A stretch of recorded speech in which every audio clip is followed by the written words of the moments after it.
Coming up on the CHGO Cubs podcast, Cubs win. Edward Cabrera dazzles in his Cubs debut while Ian Happ looks like the perfect number 3 hitter. CHGO, let's go.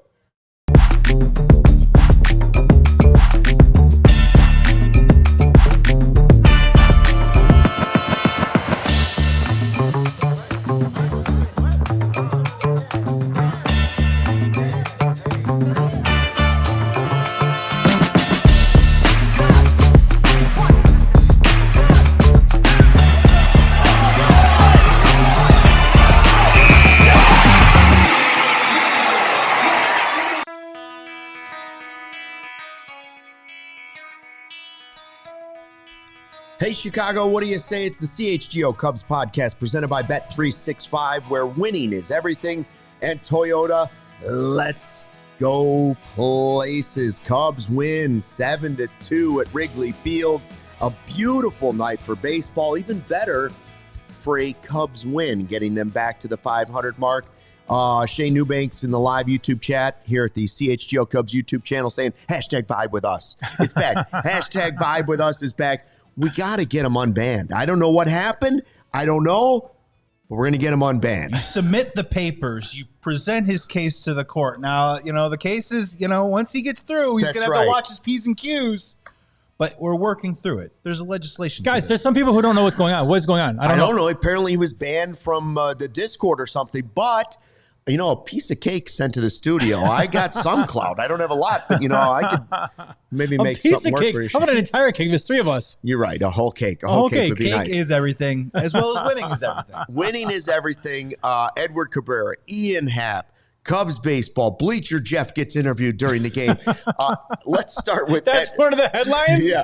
Let's start with Edward Cabrera, because he was the big trade that we've been waiting for. Yes. For a frontline starter for 2-3 years. We've been waiting for the Cubs to finally make this deal. Mm-hmm. And at the same time that we're watching Cabrera, we're watching Owen Casey on another TV against the White Sox, who, by the way, walked off with a winner and 2 doubles yesterday, right? He was hitting 500 walking into today, still hitting probably 380 something. So the season is done, but good for the kid. He's off to a good start. And guys, you should pull for Owen Casey. He didn't do anything wrong. No, pull for Owen Casey. But listen, you gotta give something to get something. And what we got, you saw his debut today. Edward Cabrera looked like a ace 1A, 1B with Cade Horton, because he is that guy. His stuff is nasty. I know you got the stats and everything, but let's root for Owen Casey, but know that we got, I think, the better half of that trade, and that's going to go deep into October for us. I was just going to say, you know what he looked like? What did he look like? Looked like he was worth Owen Casey. There you go. That's what he looked like. That he was looked like he was worth Owen Casey. And shout out to Yuta in the chat here. Yuta Bulls waiting for probably Bulls postgame coming up in a little bit. Thanks for jumping in, and what's up near and 2 as well. To your point, he was everything that was advertised. Yeah. For one start in this moment on a warm summer night at Wrigley Field, Edward Cabrera had all 3-4 pitches rolling for him. He walked that guy on 4 straight pitches, and we were like, all right, kid, get command back of the zone. He recalibrated. He did great. Had 5 strikeouts, 80 pitches, only 49 strikes. But again, that's what it is, Justin. His stuff is so good. So good. I don't think he needs to pound the zone like a Jameson Taillon to be incredibly effective. That slider looked nasty. That curveball was good. The fastball was at 97. The changeup was sitting at 92, 93. He was getting swing and miss from the jump off of Mike Trout, striking him out in the first inning. His first strikeout as a Cub will forever be Mike Trout. Pretty cool. No, and that's just, all right. And it's just, look, it's great news, right? I mean, we've got 2 stinkers, and we've got 2 of our horses that came out and shoved 2 games in a row, right? I didn't want to end the month of March with the Cubs having less wins as they've had press conferences about guys that have been extended, right? So now it's tied at 2. Let's see what happens tomorrow, weather provided. But man, Justin, he's fun to watch, right? I think tonight was an on night for him. I'm not saying we're going to get this every single start, but we just got a little bit of a taste of it was easy breezy. Score a couple runs, let Edward Cabrera go out there, shut him down, and pick up a win. You know what it is? You might not get this every single start, but you know it's there, right? The talent is there, and you saw it on display today, and that's why I was so high on this trade from the very beginning was like, we don't just have this young stud Cabrera for like this year. We have him for 3 more years. So, you know, the Owen Casey, it hurt, but like you got to give something to get something. And Edward Cabrera, again, has the talent and the potential to be an ace of a staff. Will he be the ace of this staff? I think Cade Horton has a lot to say about that. But either way, they could be the best 1-2 punch maybe in baseball if things go correctly and they both reach their ceilings. And it's going to be a lot of fun to watch this guy. And Joey, I want to reiterate, you may not get this easy effort from him every single start, but you know that it's there and you know that it's possible with each and every start. And that goes a long way. No pitcher's going to have it every time out. Right. 6 innings, 1 hit, no runs, 5 strikeouts. Mm-hmm. That's pretty good these days in baseball. And for the first start, we were debating whether or not he would go another inning or not, or whether they needed to. And it was like, listen, he also has one of the reasons that he was available is the injury history. Yeah. So I don't need to push him past 6 in a game that looks like it's basically over. Totally. Let Colin Rea get his work in there and get this game over with. Now, Cabrera, we were talking about it during the game. And I said, wouldn't you love to be a fly on the wall for the trade? Like, we know that they gave up Casey, and there were a lot of people on Twitter yesterday like, I know. We gave up Casey. Come on. He walked it off. We gave up the wrong guy. We should have traded Mo Baller. We'll never know who actually moved the trade. Mm-hmm. Was it the Cubs saying, this is who's available? Or was it the Marlins saying, we won't do the trade until we get player X? Right. We know they were interested for sure in Owen Casey last year when they were talking about a trade with the Marlins. So that name had come up. But did the Cubs say no to Shaw? Did the Cubs say no to Mo Baller and yes to Owen Casey? Or was that the player that the Marlins preferred? We'll never know. I always say I would love to be a fly on the wall in Jed Hoyer's office for all these trades. Because, I would love to know like those discussions.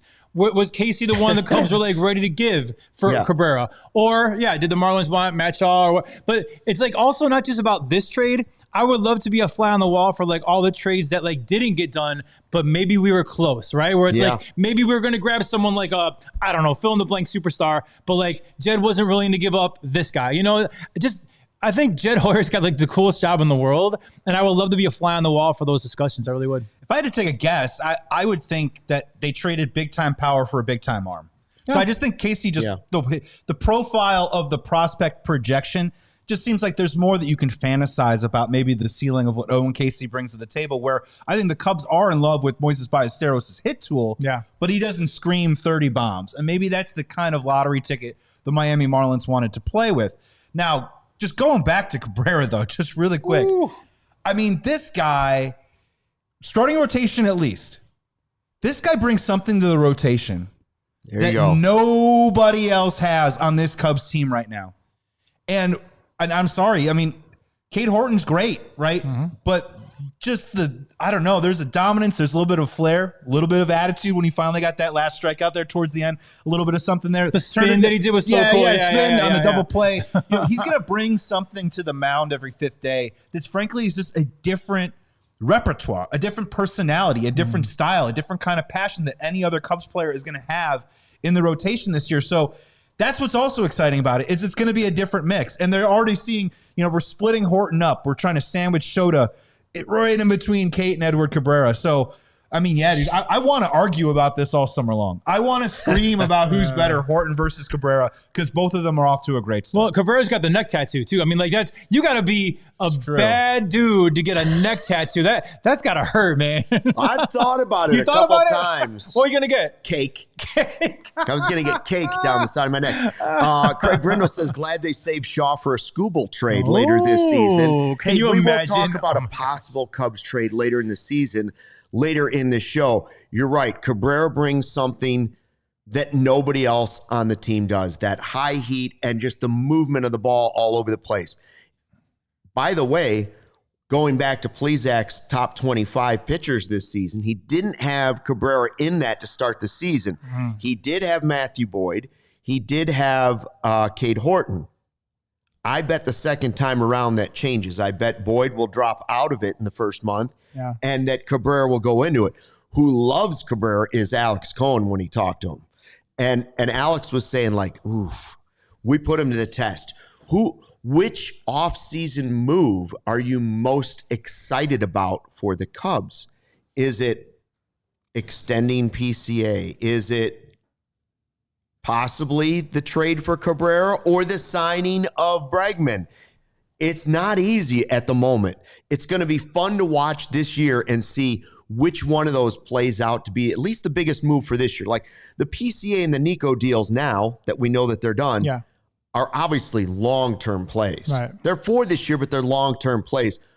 But so is the Cabrera deal, and so is the trade or the signing Bregman. Mm-hmm. They're all long-term players here at this point. So I would argue that PCA and Cabrera have the highest upsides of any move. And I'll add too, I know offensively he's frustrating the hell out of me right now, but I think you do have to give a little credit where I would love to ask in the locker room tonight, what is the pitch communication like between him and Carson Kelly? Because if Carson Kelly had any say in some of the pitch selection tonight from Edward Cabrera, I mean, he did a damn good job and he deserves some credit too as well. I mean, there was never a moment where they were in any imminent danger of any kind. And yeah, there were some moments where Edward Cabrera got guys to 2-2 counts. He did walk that guy and stuff. I mean, I'm nitpicking at the small little details. But in terms of some of like the criticisms of him coming over to the Cubs about commanding the zone, man, I thought he looked locked in, man. I think he looked ready to go. And I know the Angels, so look, the Angels walked in. They had hit 9 home runs in 3 games, the first 3 games so far this year. So they had a couple guys in that lineup hot, most namely Mike Trout. Heard of him. But at the same time, man, it was just cool to see him mow him down. And it just got to build some confidence and make you feel good about his next turn. Craig Brindle, 108, I love this. A healthy Cabrera is a force to be reckoned with. And I agree with that 1,000%. The talent has always been there. The health has been a concern. You know, Jed took a big gamble on this kid, you know, but if he's healthy, I agree. He's a force to be reckoned with. And Luke, I know you're talking about the biggest moves of the offseason, but I'm so excited about the fact that Cade Horton and Edward Cabrera, at the very least, will be leading our rotation for 3 years.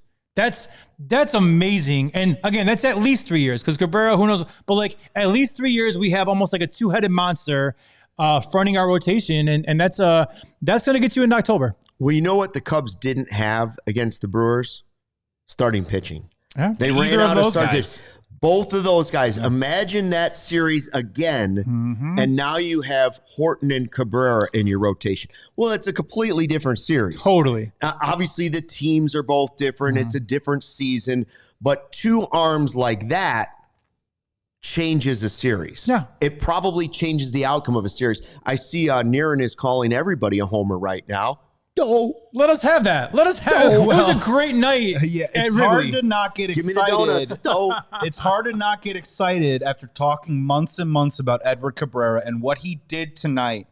He's got the tantalizing talent, right? And he came to fruition on the mound tonight with 6 shutout innings, 5 Ks, 1 walk, 1 hit allowed. I mean, it's okay to be excited about it. Does he have to keep doing it for the next, hopefully, 28 to 30 turns this year? Absolutely. Is he going to do it the next 28 to 30 turns? Probably not. But in terms of a start and getting off on the right foot in front of the Wrigley faithful, picking up a win when, frankly, on the other side of the homer fence, we got people hitting the panic button in this city because the Cubs are 1-2 right now. So guess what? We're back at 500, baby, and you have Edward Cabrera to thank. There's nothing wrong about getting excited about his performance tonight, and hopefully there's many more to come. And also, he just looked the part. You know, like we're getting excited about the fact that he had a great start, but he also he looked dominant. The only time that he actually was a little shaky was that 4-pitch walk, right? But then what happened? Corrected it. Boom. It wasn't like it didn't go down some like big rabbit hole or anything. And I like that, man. You know, listen, it's hard to throw a strike. It's hard. Listen, I pitched my whole life. It's hard to throw a strike. Major league pitchers will tell you that it's hard to throw a strike. That's why they don't throw a strike every single time, right? Cabrera got in that 1 at bat a little while, 4-pitch walk, but then he corrected it. And boom, there were no more hiccups the rest of the day. And it was a really, really, really great debut for Edward Cabrera on the north side of Chicago.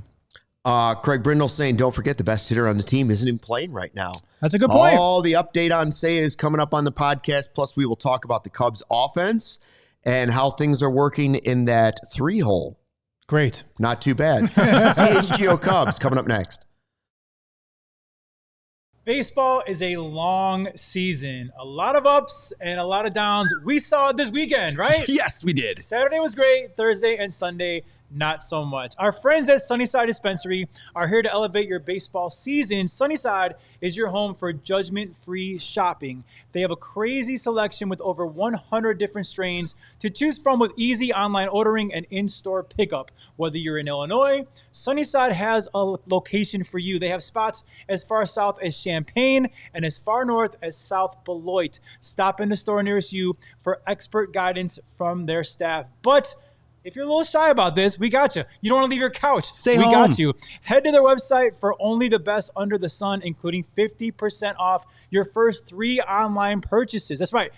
50% off your first 3 online purchases. Enter the promo code CHGO at checkout to qualify. That's CHGO at checkout to qualify. Sunnyside Dispensary, only the best under the sun, only for 21 plus or Illinois medical card holders. You know, Justin, it's 70 degrees outside today. It's beautiful outside. You know what's going to be on Thursday? 39 degrees. So you got to ask yourself the question, is your home's heating up for the challenge? And this summer, if you got a plumbing emergency, what do? You call Four Seasons. If you have an electrical emergency, you call Four Seasons. And if you need a new hot water tank installed today, you call Four Seasons, because now is the time to schedule your Four Seasons furnace tune-up. And if you're looking for a whole home generator, they've got you covered, because at Four Seasons, they guarantee same-day installation for all your heating, cooling, plumbing, electrical, sewer, and generator needs with no extra cost for nights, weekends, or holidays. Right now, save up to $4,000 on furnaces and comfort systems at Four Seasons Heating, Air Conditioning, Plumbing, Sewer, and Electric. Furnaces at $39 a month. Furnace AC combos at $57 a month. So call today and save $50 right now from your trusted local experts that are serving the Chicagoland area for over 50 years. So visit Four Seasons Heating, Cooling.com for all their special offers and money-saving coupons. That's Four Seasons Heating, Cooling.com today. Back on the CHGO Cubs podcast presented by Bet365, where winning is everything, and Toyota. Let's go places. Cubs win. Back to the 500 mark. Here we go. And because you're excited, here's your merch. The new merch from CHGO. There is a new Friday 120 Club design this year, and it comes in 2 colors of hoodie, blue and scoreboard green. Then we have the 1060 West Addison with the W flag address and another Chicago flag one, and a Friday 120 Club hat. Hello. I'm First sorry. Friday 120 Club coming up not this Friday. Yes. Next Friday. April 10th. Yes. Against the Pittsburgh Pirates. I got to tell you guys, I know we've talked about this before, but I'm a blue guy, and I'm going with that blue hoodie. I know you like the green, but that blue is so sharp, and as you can tell, I'm a blue guy if you're watching the podcast on YouTube. Yeah. By the way, CHGO night here with CHGO Cubs. It's my first time wearing the merch, dude. Check out the drip. Get decked out in the drip. That's some sick drip, boys. I think this is called a fit check, fellas. I love it. I love it. All right, it's time for the big takeaway. The big takeaway presented by Xfinity. Imagine that. The big takeaway is that Bregman is better than Tucker. Absolutely. So far this season, Alex Bregman is better than Kyle Tucker. Kyle Tucker with the Dodgers batting .182, 0 home runs, 4 strikeouts, 2 RBI, and a .581 OPS. Wow, that's pathetic. Your Chicago Cub third baseman, Alex Bregman, .235, 2 home runs, and an .866 OPS. Which is better? The people have spoken. I'll take Bregman. Listen, the stats, we'll see what happens down the road, but I still stand behind the fact that Alex Bregman is a better fit for the 2026 Chicago Cubs than Kyle Tucker is. Kyle Tucker never bought in. Alex Bregman has bought in. His family has bought in. And I just think that for this team, this year, give me Bregman. It's been a couple nice pros and cons from Alex Bregman so far through obviously only 4 games. The pros, obviously, is hitting the ball in the nose pretty well. Even his line outs, he's hitting the ball hard. It was really nice to see him yesterday go yard to left center and then go yard opposite field to right field. If he can use that, I definitely think that's going to help him out because he'd kind of been pulling the ball a whole lot. And he's put together a couple of good at-bats, gotten on base. There is no complaints offensively with Alex Bregman. The only one was at first, the first couple of games, I felt like middle in was giving him a hard time.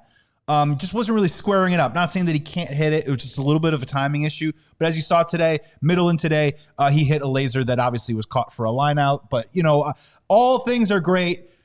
He should have been charged with an error the other day. Did they ever change that? They still haven't changed it? Don't let the facts get in the way of a good story. That has a base hit at Wrigley Field. But all in all, I mean, I'm super excited about what Alex Bregman has brought to the table so far. And hopefully that 1-2 punch of Michael Busch and Alex Bregman gets Seiya back into the mix. PCA looks pretty good. Happ slugging the ball over the fence right now. The first half of the lineup is in pretty good shape, in my opinion. One more thing I want to add that you guys probably didn't pick up on is Alex Bregman has the better walk-up songs. I'm a big country guy, Morgan Wallen. Oh. He's got Morgan Wallen as his walk-up song, and I think that's given him the boost that he's needed. So, yeah, my country brother, Alex Bregman, I'm very, very excited. I think I saw that PCA is using 2 different songs, and I can't remember. One of them Bregman's also using different songs throughout the game. But both two country different guys. Morgan Wallen songs, and he said his son Knox told him to change it up, and then he hit 2 bombs yesterday. So maybe that's something that he'll do moving forward. And yeah, It just worked. He could have 3 homers. Kyle Tucker's walk-up song, Chopsticks. No. Boom. There it is, the big takeaway presented by Xfinity. Imagine that. How about Happy birthday to Alex Bregman. Today's his birthday. That's right. It is his birthday today. Happy birthday. That's the big takeaway. That's the big takeaway. Bregman and Busch will be a great duo, says FL100 Bears. How about Colin Rea coming in? You said that you thought that was a piggyback? I think we're going to categorize that like that. So what was interesting about that was yesterday he got up and was working in the pen. They ended up not bringing him in a game that they were behind, and they brought in Phil Maton. And what I've seen is that Matthew Boyd didn't pitch very well, and then Ben Brown came in for multiple innings. Okay. Edward Cabrera, I don't think it was that they were worried that Edward Cabrera was going to perform poorly. I think they were more like Edward Cabrera, 80 pitches is probably that sweet spot of where we want him to be at for that first start. So having Colin Rea lined up in a position where, the Cubs were up by multiple runs. But again, like Luke, like you talked about this all off season, when you have multiple starters and everyone was sitting around being like, how are we going to cram 8 starters onto this lineup? Tonight is the perfect reason why you have guys like Colin Rea, Ben Brown, and maybe Javier Assad at some point this season. By and large, the bullpen got the night off. Edward Cabrera went 6 innings, and then Colin Rea came in, and he gave up a 2-run bomb to Yohan Moncada. But frankly, I thought he pitched really well, man. Fastball was running at 95. Slider looked really good. He picked up the save today.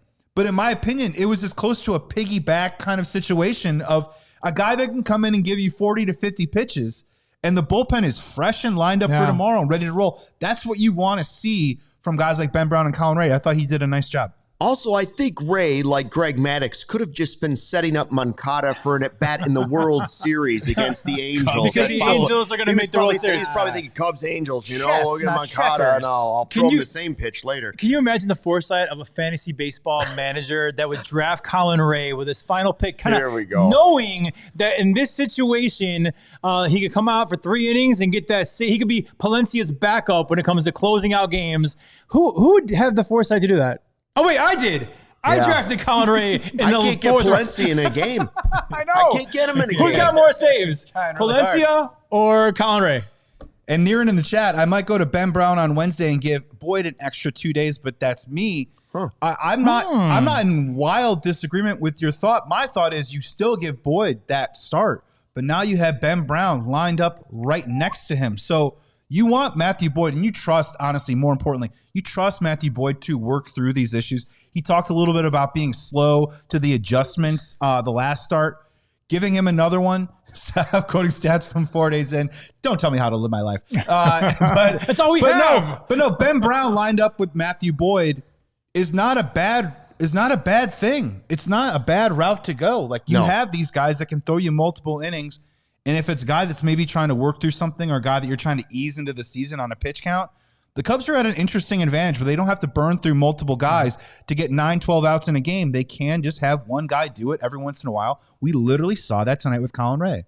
And nobody really thinks that we're serious about the Bregman-Tucker comparison after 4 games, right? No, I mean, listen, it's all we have to go on is 4 games, right? Nothing I say is serious. Yeah, I mean, it's a long season. Although I am serious about thinking Bregman's the better fit for this team than Tucker. But besides that, I mean, I think Tucker, we all can agree, is the better hitter, at least historically. So we'll see. Well, we're saying the quiet part out loud, too, as well. We're going to compare those 2 players all year long. Absolutely. The same way we're going to compare Owen Casey and Edward Cabrera. The same way we're going to compare maybe Moisés Ballesteros and Matt Shaw. I mean, these things are part of sports fodder. And I think comparing Kyle Tucker and Alex Bregman, I think that's going to be a conversation piece throughout the summer, and I'm hoping that Alex Bregman is on the positive side of that, especially if we win games and he's awesome at third base and everybody loves him and all that stuff comes to fruition intangible-wise. I think it's going to be a good thing. What's the most surprising thing we've seen after just 4 games? I think we all agree it's the catcher.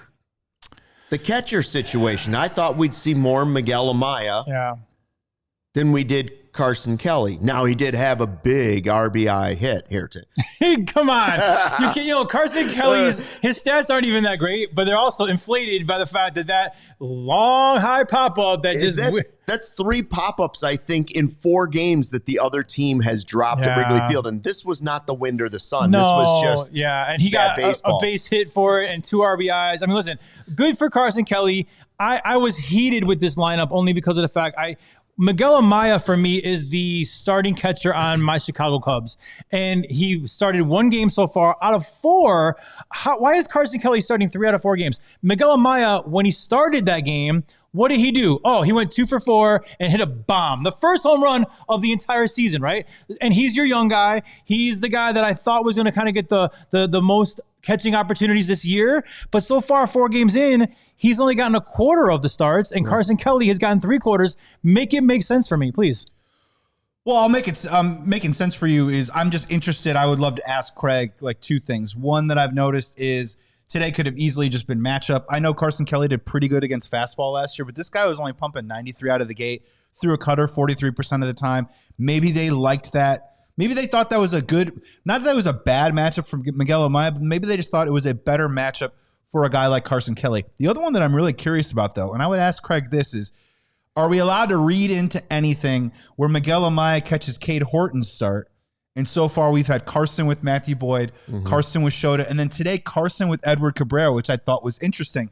Is this early season stuff? Is he leaning on matchup? Or is he also leaning on, frankly, whether we like it or not, Miguel Amaya got hurt last year. Carson Kelly had the lion's share of this pitching staff last year. As he earned the first crack at working with some of these guys early on in the year and maybe hopefully getting them off to a good start. Obviously, results have been mixed, but I don't know if, obviously, way too early to tell. I do think it's going to be a 50-50. I'm curious to see if Amaya's in the lineup tomorrow. I would guess that he is in the lineup tomorrow. He better be. But I'm just curious, my question is it going to be matchup? Is it going to be hot hand? Or is it also going to be who works better with who this year? That's my question. And when Ballesteros finally gets to catch a game, who will he be catching? And it will be that same pitcher every single time he catches this year. Yeah, I mean, when and if he does it, because, I mean, at this point, I'm just trying to get Miguel Amaya in there more. Now we got to fit Mo Baller as well. I think Craig Brindle has a really good comment there. Craig is loyal to the veterans. I believe that's why Matthew Boyd was the starting pitcher on opening day. Yeah. And I think right now that's why Carson Kelly is starting 3/4 of the game so far. I don't disagree with that, and that's baseball still is a bit archaic when it comes to that. We kind of argued about Matthew Boyd being opening day and the nod to the veteran when clearly the best pitcher on this team is Cade Horton or maybe Edward Cabrera. But I don't disagree with that. I think Craig is loyal to the veterans, which is cool. But at some point, play your best. Ron says, well, Carson Kelly runs the bases better and is a much better defender. Meanwhile, a super sticker. Ooh. Oh, interesting. From Flanagan, 83. Tell me more. Vibes surrounded with little purple stars. Ooh. Was that a haiku? I think it might be. I failed English as well. Get your super stickers in now, folks. Super stickers. When we come back in the next segment here, we're going to talk about a lot of stuff. Number one, we will be talking about tomorrow's starter, Jameson Taillon, the horrible Cactus League season that he had, and what it will mean for Cubs pitching tomorrow, weather permitting. And also, we will be talking about the big apology coming just in time. It's next on the CHGO Cubs Podcast. Whether it's on the field or in your financial life, the best teams win by delivering excellence at every level. At Old National Bank, we believe every play matters, from everyday checking to long-term planning and commercial banking. Our team is here to build momentum and help you move the ball forward. It all starts with a plan tailored for you by professionals you trust. From single tasks to bigger financial moments, you can count on us to coordinate your needs with steady, knowledgeable guidance that brings clarity and confidence to each step. It's a partnership designed to help you feel supported, not just today, but well into the future. So whether you're celebrating a win, hopefully tonight, rebuilding after a tough loss, or gearing up for whatever comes next, we've got your back with tools, insight, and an expert crew that's always in your corner. Old National Bank, member FDIC. Relationships and results matter. And speaking of results, hopefully the results are good today, because that'll be a good day for you and for Old National Bank. Again, member FDIC, where relationships and results matter. Hey, Cubs fans, new vehicles are in store right now at Ray, Chrysler, Dodge, Jeep, and Ram, and this is your chance to score a great deal at the Ray Resolution Sales Event. So head to Ray CDJR right now on Route 12 today to choose from the huge inventory of, what did I say, new Chrysler, Dodge, Jeep, and Ram vehicles.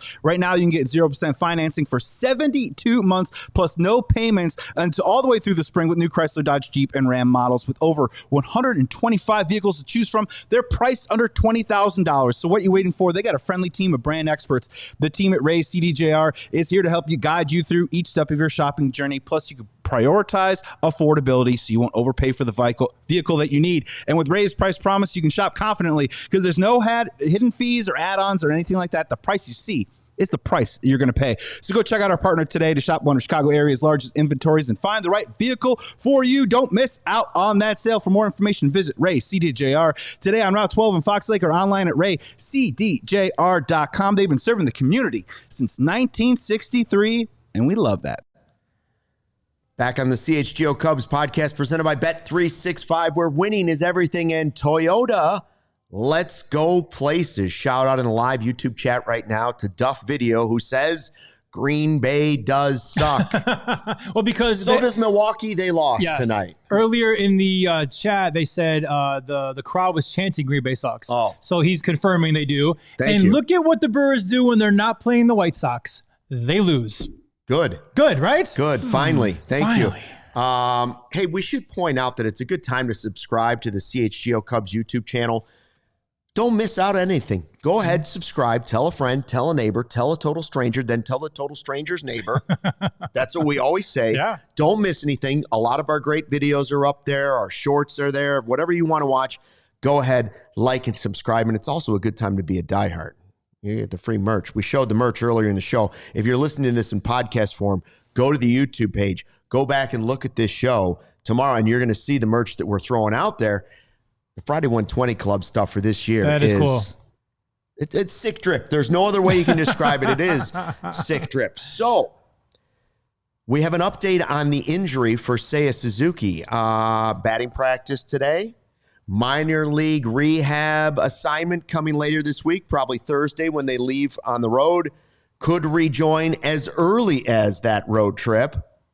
How would you handle Seiya Suzuki when it's time? Well, let me clarify. Taylor McGregor said that not only was he doing batting practice, he was hitting bombs in batting practice. Oh, excuse me. Which is, I mean, that's good. You want to see your power hitter hitting bombs, you know?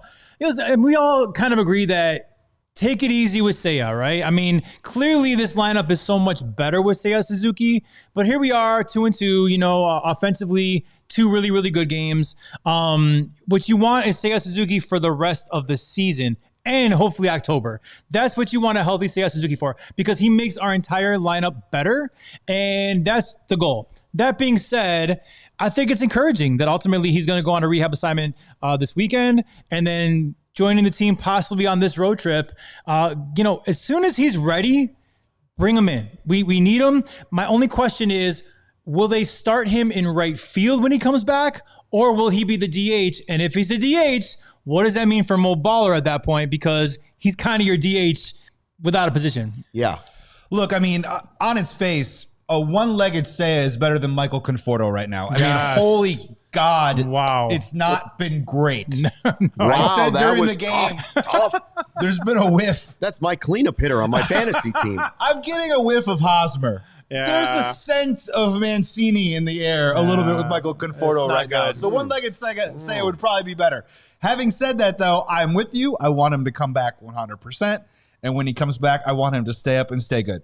Per your question about how it's all going to work out, I'm just sort of curious if this timeline matches up correctly. That would put him at just about 3 weeks. So about 2 to 3 week injury at about the 3 week mark. And I just want to see him be able to hit the baseball without any pain, right? So would they do 2 days in right field, 1 day at DH?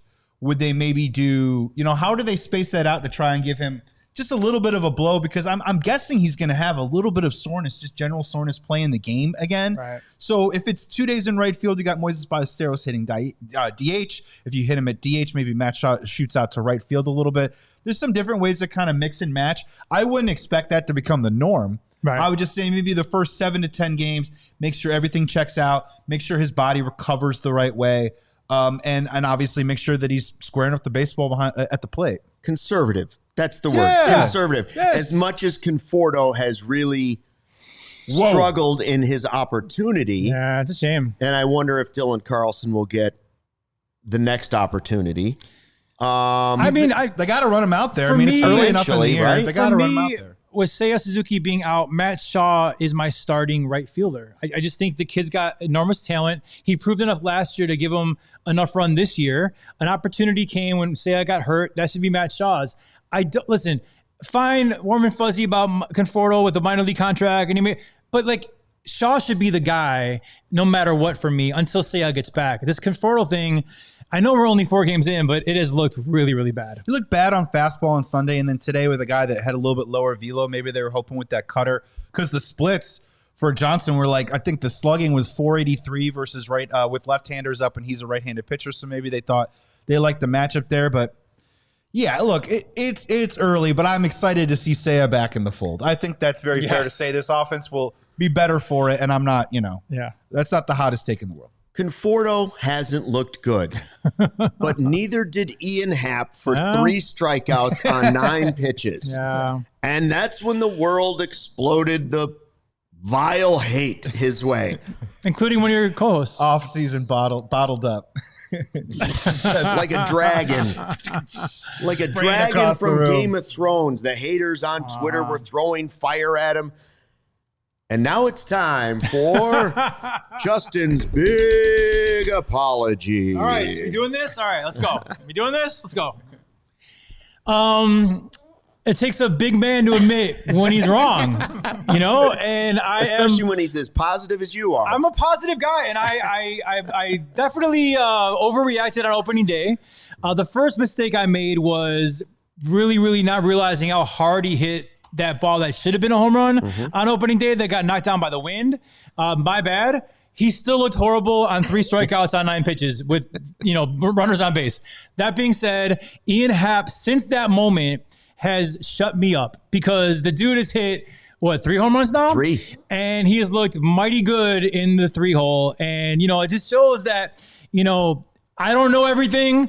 I'm not a GM. I'm not a manager. I am just a diehard Cubs fan that want this team desperately to win and go to the World Series and give me another trophy. And Hap, I'm sorry, buddy. I mean, you have shut me up, and that's a good thing. Keep shutting me up all year long. And you can always save the take and use it later. Yeah, absolutely. Because it all comes around in baseball. That's how it works. It does. But no, props to him. I mean, he looked good. He looked bad on opening day, and he has looked great ever since. And listen, if Joey, you called earlier in the offseason, kind of your hot take was Ian Happ's going to have a great year. It's my bold prediction. Dude, if he does, this team is going to fly.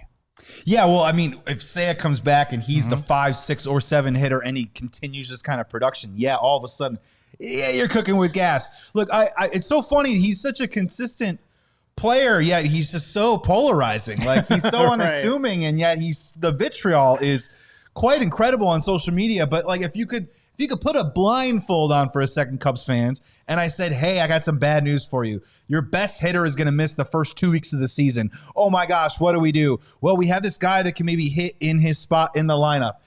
Here's what it is. He's the longest tenured Cub. He's been around a long time. He hits about 20 to 25 home runs a year, and he'll get on base probably 35 to 36% of the time. And, oh, yeah, that's right, he's a switch hitter. Would you feel safe putting him into that slot?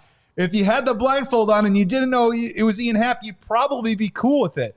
So look, good for him. I mean, yeah, like from both sides of the plate, like he's hitting the ball with the launch angle right now. The wind is blowing out, and he's the only guy getting it up in the air. So good for him. We all know this, though. We know this story really well. Ian Happ is also a streaky guy. Hits home runs in bunches. I'm glad it's happening right now because we need it, because Seiya's not in the lineup. So just be thankful for that it's happening in that moment and not at some other time. But yeah, look, like it's been good for Ian Happ. He's got a little confidence right now, a little strut in his step. Swagger. Nothing wrong with it, man. Stay hot, pony boy. Like, go for it. I never thought by game 4 we'd have 2 McRib references in the live YouTube chat. First up video says, this Ian Happ streak will be gone quicker than the McRib. Oh, man. Followed up by Robert saying, Happ will be like the McRib. He keeps coming back. Guys, I have to admit, Now I want a when McRib. I was younger, I was addicted to McRibs. They are just delightful. They are so good. And I stopped eating them in my older age. But for a while, I mean, when they were back, I was back. Those things are good. My grandparents' friend invented the McRib. Shut up. No way. Yeah, well, and I think the Stuckmeyer family founded America at this point. Who was the Ray Kroc? Stranger Things. Was from Arlington Heights. Yeah. He lived in Arlington Heights. Yeah. McRib. Your nephew's in Stranger Things. Sarah's gobsmacked right now. Did you say you founded the McRib, or your friend founded the McRib? No, my grandparents' friend. Oh, I was came up just with trying the to figure out McRib. if there's any way you're related in the bloodline. No, I don't know. I'd never met. You'd Never make a met lot him. of money. I wish your grandparents' friend was still alive so I could shake his hand on creating a delightful sandwich. The McRib. Are they a sponsor yet? They need to be. No, well, let's move on. Jameson Taillon. By the way, last thing on Happ is he is a switch hitter too. I think that's something we forget. At first, it looked like he could only hit right-handed to start the season. Now, left-handed, and he walked tonight, right? Yeah. So also walked. So a solid start. Yeah. Yeah, that dude could not throw a strike Sammy to says, save we his apologize. life to start that game. And good on the Cubs for letting the game come to them and letting that dude just put guys on base, capitalizing. And then, just really quick, shout out to that Wrigley wind one more time, baby. Keep blowing, my darling, because, again, Cubs favor, right? Guys can't communicate out there. Carson Kelly pop-up, drops right in between 3 guys, one of them being Mike Trout. They score 2 runs. We'll take them how we can get them, right? But that was some good home cooking right there for sure. By the way, I like the Shamrock Shake better than McRib, but that's another story. Really? Interesting. All right, so Jameson Taillon goes tomorrow, and I don't know if anybody in the history of baseball's had a worse spring training Cactus League season than Jameson Taillon. Like we keep saying the games meant nothing. Anything can happen when the real games start, and the real player could show up, and it has nothing to do with anything. But even Taillon started to say at the end, like, well, this isn't going the way I want it to. Right. Like I was working on a few things. Maybe I tinkered a little too much. Now I need to tinker to get myself back to being normal. An ERA of 17.55. It's not good. Wait, is that the over-under for Caleb Williams completions? Or no, that's his ERA? Oh, my God. 10 home runs in 13 innings. It's not good. It's not good. That's a Miles Mikolas line right there. The good news is that goes away tomorrow because now it's 0.00. That's right. And I said, listen, it wasn't great, right? But J-Mo proved enough to me over this contract last year in the postseason that I'm giving him the month of April to show me that he's still J-Mo. I'm not going to panic. I want tomorrow to go great. I hope we sweep the Angels, so I hope tomorrow goes great. But if he doesn't have a solid, ace-like outing, I'm not going to panic.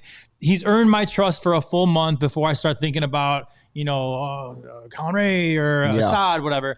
And you know what? Listen, benefit of the doubt, right? It's one of those things where it's like you just got to trust in J-Mo until in real games he bombs. Because don't forget, he has not bombed in real games. He was great in the postseason for not 1, but 2 elimination games. He was great down the stretch. So the last time we've played real baseball that counts, J-Mo was there for you. So be there for J-Mo tomorrow. Yeah, seriously. He's coming. No, and look, we're having a lot of fun because it's first impression season. It's overreaction week because it's the first week. We're all so excited baseball is back. But through the first turn of a rotation, if Jameson Taillon pitches well tomorrow, that means you got 3 guys out of your 5 that put together quality outings. And also we have a little bit of, the young horses have shown out and have delivered. Our veterans, our wily veterans coming back, have a few things to work on. I thought Shota was actually okay outside of the 3-run homer, but it was like watching like a video of him versus the Brewers all over again. He strikes out the first two guys, and the next thing you know, boom, bam, bam, 3-run homer. You're like, oh my God, am I watching this all over again? I mean, they struck out the next guy. Yeah. He struck out the side, but so look, so if Jameson Taillon pitches well tomorrow, that's 3 out of the 5 guys with quality starts through the first turn through the rotation. If I asked you that heading into the year, you would probably take it. And yeah, I would like to see one of the stalwart returning veterans, a walkier guy too as well, show out and get off the spring stats and start building your own ERA, the ERA that matters in the regular season. Yeah, I don't know who's more likely to struggle this season, Taillon or Shota. I think they both could have good seasons. They both could struggle. I don't know. I think maybe not tomorrow, but at some point in this season, somebody somewhere will be making a big apology to Jameson Taillon. Doesn't mean it's going to be you or me. But I think somebody will be apologizing to Jameson Taillon. Well, for the record, I never bashed him. I'm over here. I believe in him. No, Could it be you? I'm reading the chat. I'm reading Twitter. I'm reading. Right. Yeah.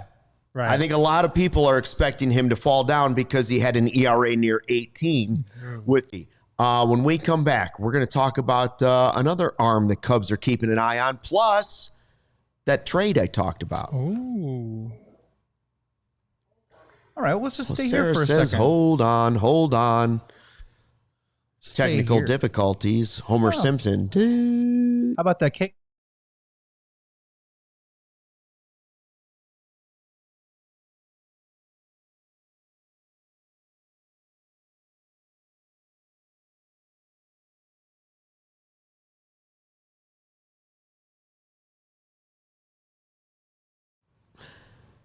And we're back on the That CHGO was Cubs quick. Podcast. That was quick. That was fun. Presented by the way, Bet365, where winning is everything. And Toyota, let's go places. All right, really fast. Would you rather? Shamrock Shake, McRib, go. Shamrock Shake, not even close. McRib. 2 out of 3. We got it. I love crazy. a nice keeping Shamrock helping of Shake. McNonos. I get The way down. refreshing Shamrock Shake. I didn't get one this year, but you know, they don't have those everywhere in the country. When I lived in Texas, they looked at me like, Shamrock Shake? Really? And I was like, what's wrong with you people? You know what else they don't have around the country? Jardinera.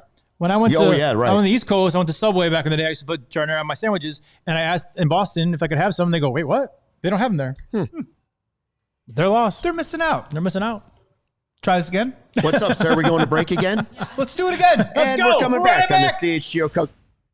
Hey, Justin, notice anything different about me? No, I don't. Oh, it might just be my Quince jeans. Oh. That's right, ladies and gentlemen. I'm so happy and I'm so excited that this thoughtfully built wardrobe comes down to pieces that mix well and they last for a long time. That's where Quince shines. Its premium fabrics, considered design, and everyday essentials that you fearlessly and effortlessly can wear, and they're dependable even as the seasons change. They work directly with top factories and cuts out the middleman, so you're not paying for brand markup or fancy retail stores. You're just paying for quality clothing. I love my Quince jeans. You can also check out their Pima cotton is a long staple, which means it stays soft and doesn't pill. They got cashmere. They got Mongolian sweaters. You're getting a cashmere sweater sometime soon, aren't you? I already got it, bro. Oh, he already has it. The clothing that's rated between 4.5 and 5 stars by thousands of people. They're wearing it every single day, and they're partnered with factories that have rigorous standards for craftsmanship and ethical production. So here's what you got to do. Go to quince.com/Cubs for free shipping and 365-day returns. They're now available also in Canada. Go to Quince,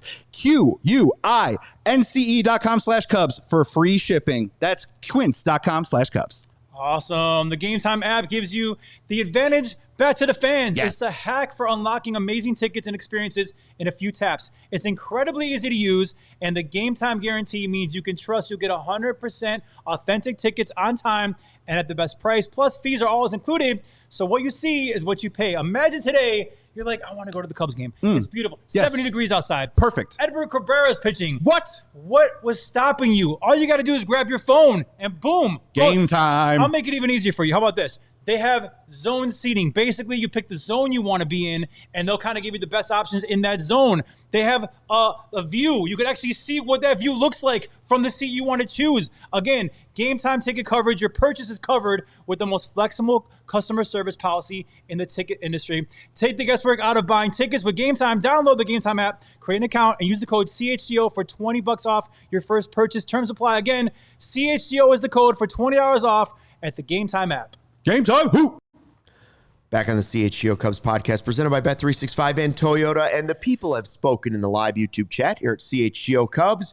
Robert says, I want a Shamrock Shake. And Pastor Ben James says, I agree with Luke. Hashtag Shamrock. Thank you. I will always read any comment that says, I agree with Luke. Are we going to ignore the hundreds that say McRib? We didn't see those. We didn't see those. So, yes, Duff Video says, in Taillon we trust. We'll find out. We'll find out how he does tomorrow. Hopefully, weather permitting. It is supposed to starting to rain about 4 o'clock and then rain for like 40 days and 40 nights, nice. I think. Nice. And pick your favorite animal. Meet us at the park. That's right. It's dog day at the park. Jaxon Wiggins, the Cubs' top pitching prospect. I guess most people would just say the top Cubs prospect now with Ballesteros up at the big league level. Number 58 overall prospect, according to MLB Pipeline, going into the season. 24 years old. He made his first start of the season for AAA Iowa yesterday. 4 innings, 1 run, 2 hits, 6 strikeouts, and apparently looked great. Mm-hmm. More importantly, healthy. Yeah. Just like Cade Horton, there's been some bumps in the road for the health. But he's a guy that can throw in the high 90s, and he looks pretty good. So I don't know when it's going to happen, but Jaxon Wiggins will make his major league debut this year. Yeah, we know that's going to happen. As a starter or in the pen? No, I think it's going to be as a starter. He'll make one of those starts, whether it's a doubleheader or something. He will come up and make a start. Whether or not he boots somebody out of the rotation, that I'm not so sure about, and I'm not that anxious to see either. I'd prefer the guys that are in there pitch to their capabilities. Exactly. Because we could have Jaxon Wiggins in our rotation next year with Horton and Cabrera. That's right. That'd be great. And he could be added to the bullpen this year as well. Get that experience and then play off bullpen. Yeah, I think the way to look at it for me is that if Jaxon Wiggins is booting someone out of the rotation, I think something went seriously wrong, man. Good point. I think it would have to be because of an injury. That I'm with you, like doubleheader, the days get spread out a little bit. Maybe you want to back up a guy or something like that. You never know what's going to happen.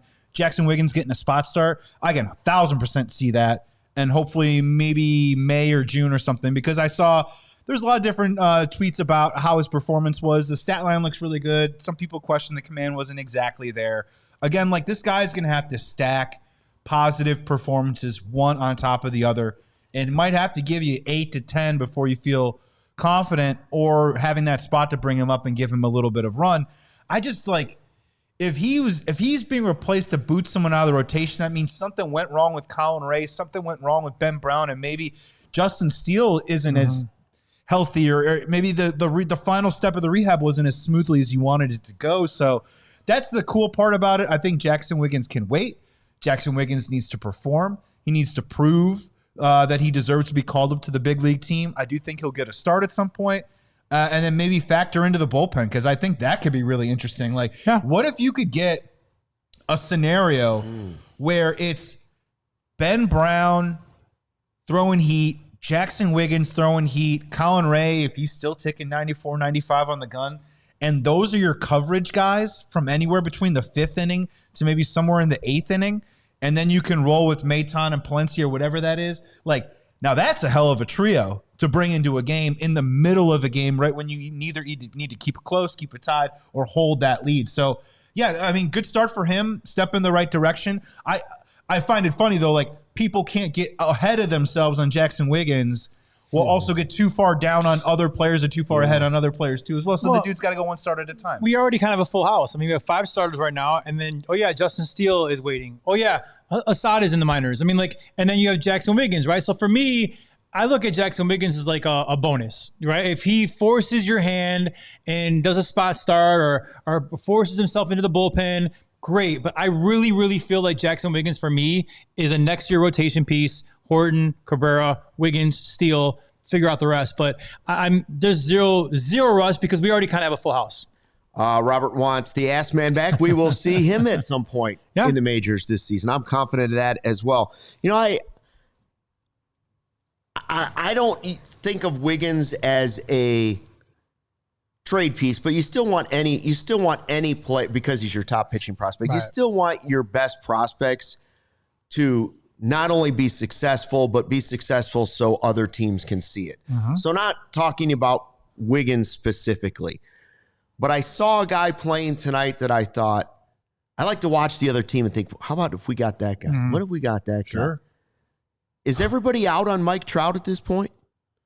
Because we started talking about it, watching it during the game, and I said, I don't know. Joey said, well, that's a lot of money. And then we tossed around the idea, well, yeah, but if he's healthy and he's Mike Trout, would you rather, when you're talking next season, when they eventually hopefully play baseball, you're going to have to make a decision on Happ and Seiya. If you're only keeping one of them and you don't really have a minor league prospect that you're sure is going to take that spot, if Alcantara's not that guy or if somebody else isn't that guy, if Matt Shaw isn't the definite answer in the outfield and he's more of just bouncing utility person, would you feel better about Happ, Mike Trout, or Seiya Suzuki? Ooh, it's a great question. I mean, listen, this is Mike Trout. Now, I know injuries have been a concern for him for a couple years now. But I think, Joey, we all talked, during the game, just hypotheticals. The Angels would have to pay down. I mean, the Cubs would get a discounted Mike Trout, offering the right amount of prospects back. I mean, listen, this is still somebody who was on pace to be one of the best players of all time. Do you mean to tell me he forgot how to play baseball? No, it's a health thing. So if he can prove he's healthy half the year and the deadline comes around, man, wouldn't it be nice to have an outfield with Trout in it and Seiya as your DH and like Mo Baller as like your pinch hitter extraordinaire coming in October? Oh, I mean, it's a fantasy for sure. Yeah, Flat Earth Poker says 4 years, $148 million left for Trout after this year. Yeah, so if you traded for him today, it'd be 5 for 187. Okay. So he had 26 bombs last year. He played 130 games, which is by far the most that he's played in quite some time.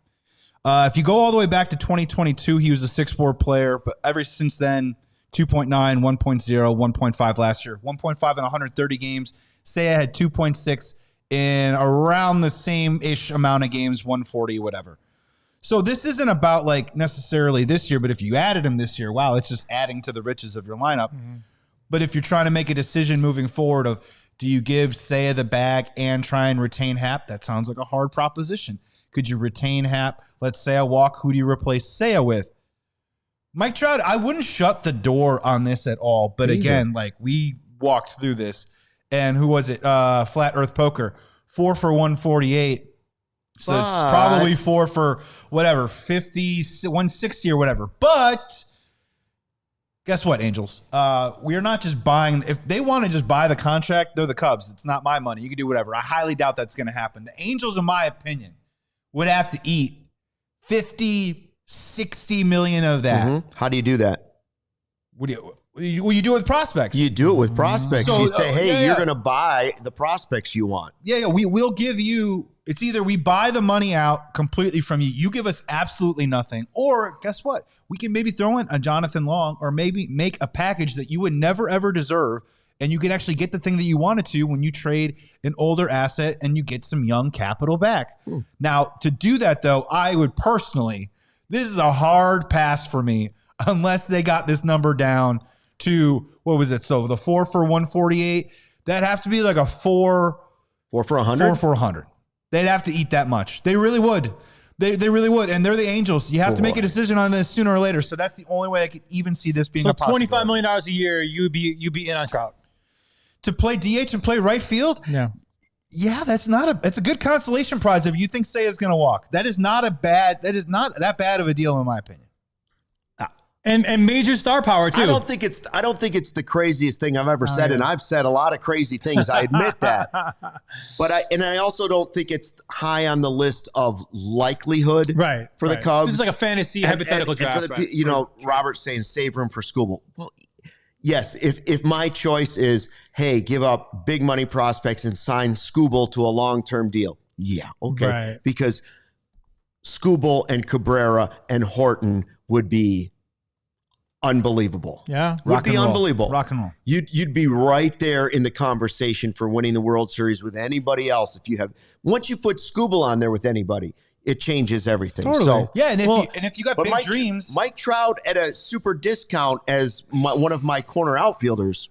if you got big dreams, walk through all these scenarios, talk through all these scenarios. If you don't think it's a fit, then you move on. But you have these conversations, you think about it, and what would it take and what would you be comfortable with? One more thing I'll add. If you're going to the game tomorrow or Wednesday, how about a standing ovation for Trout? Make him feel welcome here because he's going to want to have a Sing him happy birthday. Yeah, like just welcome him. And then just strike him out just like in Cabrera case. did. Welcome him to Wrigley. You might want to bring him a Shamrock Shake. That's all I'm saying. McRib. Or McRib. All right, Cubs win 7-2. We are back tomorrow after the game for another post-game show here on the CHGO Cubs YouTube channel. Thanks to everybody that listened in podcast form. Thanks to everybody in the live YouTube chat. We appreciate all of you. Hit the like button on the way out. Don't forget to subscribe, and we'll see you tomorrow after the game. Until then, thanks for watching the CHGO Cubs podcast presented by Toyota and Bet365. We'll see you tomorrow. Fly the W. We all silly like the mayor.